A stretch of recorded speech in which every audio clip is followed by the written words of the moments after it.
So as you might have gathered, this morning we're being very intentional about military families. Did you gather that? Yes, okay, good. And we're being intentional about military families and recognizing their unique dynamics, thanking them, as has already been stated, for their ongoing sacrifices in the service of our country and in the service of higher values. In fact, I didn't know this, but yesterday I was made aware of the fact that April is the month of the military child. It's been decreed by the Government of Canada, by our Minister of National Defense, that the entire month of April is dedicated to military children and what they go through and experience as part of a military family. So we're focusing on military families as a church. Now that might seem odd to say here in the quintessential military town of Oromocto, New Brunswick, home of the Army. And yet I have come to realize in 56 years of living that sometimes it's important to state the obvious because we tend to forget. There's a great quote by Rudyard Kipling. It goes like this: "In times of war and not before, God and the soldier we adore. But in times of peace and all things righted, God is forgotten and the soldier slighted." I think Mr. Kipling, unfortunately, is onto something. So this morning, we not only remember the uniqueness of our military families, what they go through, but we also remember that the military can teach us, remind us about many valuable things that we need to manifest in our walk, our lives as Christians. I'm talking about values such as loyalty to your comrades, about courage in difficult situations, about duty, just simply fulfilling your duty, service to others, humility, sacrifice, and in all things, perseverance. And in all, we remember all those values, and that's wonderful. We need to be reminded that as Christians, professing Christians, those of us who profess, that these are the values we need to live by. And finally, we're reminded of the basic humanity of military families. Now, with this focus on military families, I thought it appropriate, of course, to preach on a military example from the Scriptures. And as you know, if you know the Scriptures, from Genesis to Revelation, the Bible is replete with examples of military leaders, military examples. Think of King David, the great warrior, poet, king, who really established the nation of Israel. And then St. Paul, in his letter to Timothy, uses a soldier's reference. Second letter to Timothy. Yet one of the best known examples that I could find for this morning was that of the centurion, the Roman centurion. And so we've heard those words this morning. But before we explore those words, before we delve into those incredible words, I want to set the stage.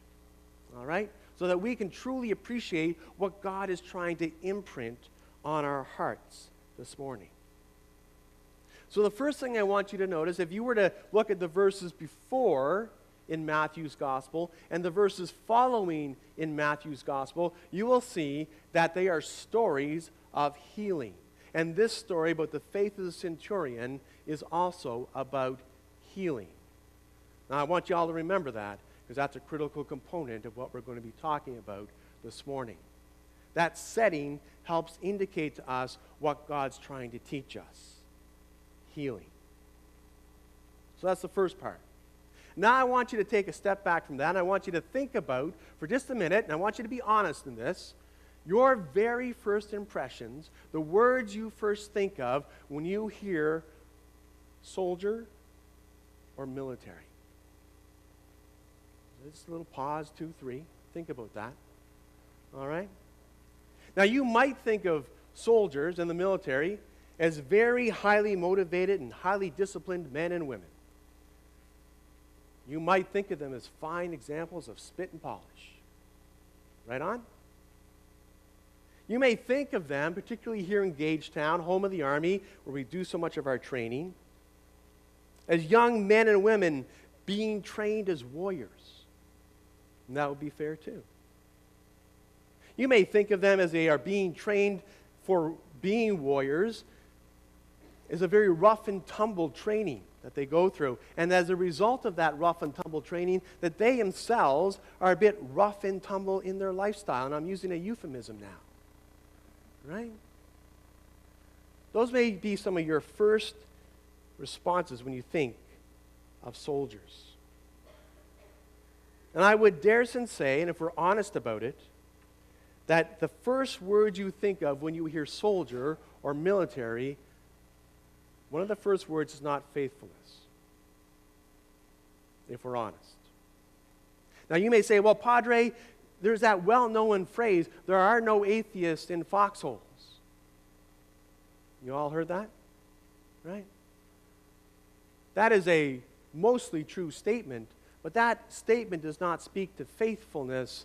It speaks often to desperation. So there are many words that we might use to describe our soldiers, but faith in an almighty, transcendent God is probably not one of those first phrases. Honestly. Honestly? Honestly. One of the first phrases that a lot of people think of, and this is for time immemorial, throughout the centuries and millennia, when people think of soldiers of the military, they have always looked at soldiers with a mix of awe and suspicion, a mix of respect and fear, and sometimes fearful respect. And today, if you travel around this globe of ours, you will go to countries in Africa or Central America or South America, and that's exactly how the citizens there regard their soldiers, with fearful respect. And the soldiers there are often despised as a result. But I have to say, in a positive thing, that this is one dynamic in which Canadian soldiers, thanks be, have distinguished themselves and set themselves apart in. That they are truly men and women of good character and do the right thing. Thanks be to God. But generally, when you think of soldiers, you don't think of faithfulness. You think of a lot of other things. And that dynamic, which, if we're honest about it, exists today, is the same dynamic that existed back in Jesus' day. That's part of setting the stage here. And so you have to think about Jesus interacting with this Roman centurion. The Jewish people, Jesus' people, both feared and loathed the Roman occupiers and those who worked for them and with them, collaborators. And therefore, I want you to get a hold of this. This story, which we often take for granted, this story is a story about the faith of a foreign occupying soldier, an occupier of the people of Israel. And this story is not just about a soldier, but it's about someone who was outside of the faith tradition of the Hebrews, of the Jewish people. He's a Gentile, unclean. So do you see the setting that we're dealing with here? This is a radical story. And yet it's in this story that we hear about Jesus finding great faith, not just faith, but great faith to the point in which Jesus was, did you catch this? Amazed. Now, aside from my chaplain's brothers and sisters, because you can't play this game, okay? How many times in the scriptures, in the Gospels, was Jesus amazed? Twice, absolutely. Once in this gospel passage in Matthew, and the other in Mark's Gospel, chapter 6. And in that passage, he is amazed at their lack of faith. Not a good thing. In this passage, with a pagan Roman centurion, he is amazed at such, what? Great faith. Friends, I want you to, as we set this stage, I want you to realize that this is a radical story. This is a story that should challenge all of your belief systems. This is a story that should turn your world upside down, your belief system upside down, and it should capture your attention as such. And so here we are. We're here. We have this outsider, this despised man. And yet this man who is an officer commanding a company of men, 100 men. Now, history tells us that this is a man who probably rose up from the ranks, started as a private, and worked his way up to become a centurion. And he attained significant social standing and prestige, certainly his home city, home country of Rome. And this is a man, despised though he might be by some, who commands a powerful military force. A company of men is an incredibly powerful force. And he was part of a much larger military force, the Roman army, which captured, as you know, if you know your history, all of the known world at that time. That's power. And yet, despite all of this, despite this powerful man, his authority, his training, his resources, despite his prestige and standing, despite his authority, it all did not matter. It all did not matter when he was confronted by one of the hardest situations that life can present to us. Sickness, death, the loss of someone deeply cared for, deeply loved. Didn't matter. And so this Roman centurion reaches out. This warrior, this leader of men, and yet this man, simply, he shows great humility in reaching out to this upstart, ragtag rabbi, who was also reportedly a great teacher and healer. Now, did you note, friends, that the centurion, this powerful, authoritative man, addresses Jesus as Lord? It was a common address at that time for someone of significant standing. But I wonder if that centurion had a sense that he was addressing the very Lord of life, for which Jesus is. And I like to think he did. Maybe he did. And maybe he did have a sense of the uniqueness and the authority of this ragtag rabbi that he had sought out. Why? Why? Because when Jesus addresses and responds to the centurion and simply asks the centurion, "Do you want me to come to your home?" The centurion responds, he says, "No, Lord. I am not worthy to have you under my roof. Just say the word, and my servant will be healed." Wow. Just say the word. Did y'all catch that? That's amazing. Don't do anything. Yeah, come on over. Just say the word. So, what's going on in that centurion's mind? This is a man who knew authority. This is a man who knew power. And he's saying, "Jesus, you are all that. Jesus, you have the authority. And Jesus, you have the power. Just say it. Just say it, and it will be so." Wow. No wonder Jesus was amazed the first time in all the Gospels in a good, positive way. No wonder. He had encountered this a growing man, incredibly powerful man, authoritative man, who showed forth the simple faith of a child. You all remember what Jesus said about getting into the kingdom of heaven? You needed a faith like a child.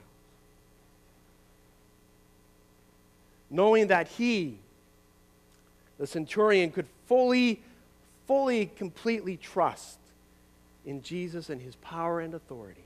Because that's what faith is. Where do you put your trust, ultimately? And the centurion did this. Get this. The centurion did this without knowing about the glory and the power of the resurrection.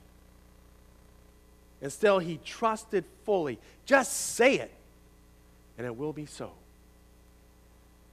How much more the resurrection proves Jesus' authority and his power.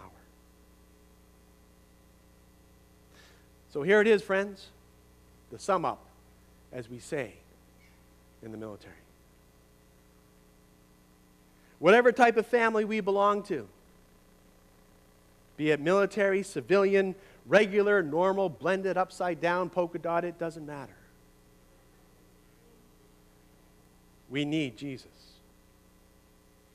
Whoever we are, whether we are a powerful leader, a humble servant, successful business person, skilled warrior, beautiful artist, we need Jesus. Just as with that faithful centurion, to see Jesus, to approach him, to come and to know him as he truly is, makes us and all those around us more.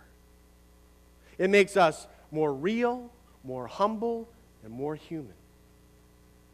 We are more realistic about who we are as people, our strengths and our weaknesses, our sin, our shortcoming.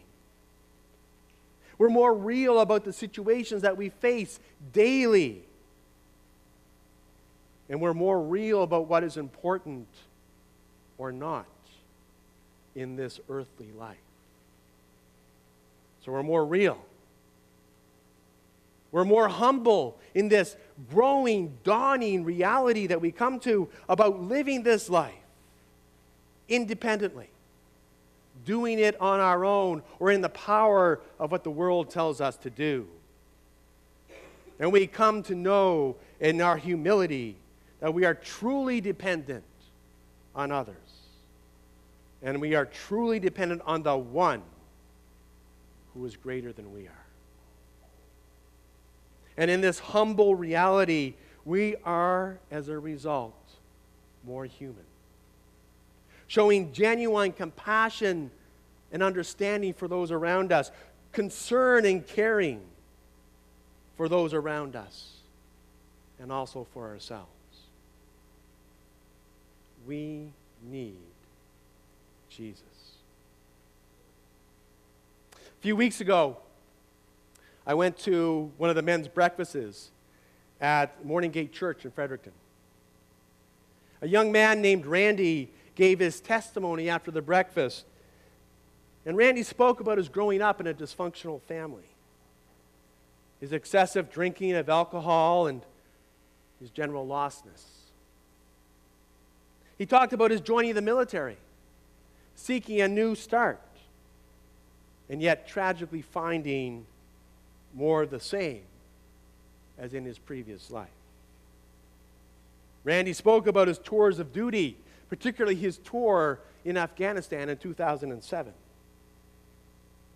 He spoke about his addictions and living in the hurt and the pain of this life, relying on what this world offered to ease that pain, and tragically finding that it only made it worse. Just as Jesus described with the weeping and gnashing of teeth. Randy spoke about trying church, trying to follow God, and falling away. And finally, he spoke about how in utter humility, now hear this, how in utter humility, coming from complete desperation, literally kneeling on the floor of his shed in his backyard, he cried out to God for God to take away his pain and his hurt. And he testified to being healed in an instant. Lord, just say the word, and I will be healed. Realizing that there is only one place to truly put our faith. In fact, there's only one person to put our faith in. That is Jesus. And realizing that, Randy now speaks of being more. He speaks of being more of a husband to his wife, being more of a father to his children, being more himself, his true self that has been regenerated through Jesus Christ. For each of us here now, whether here in this sanctuary this morning or via live stream, doesn't matter. We, all of us, who are putting our faith in many diverse and desperate places and people, all of us seeking to be more. May we, by God's grace, have that amazing, astonishing, great faith that can simply, honestly, profoundly say, Lord, just say the word, and I will be healed. Just say the word. Amen.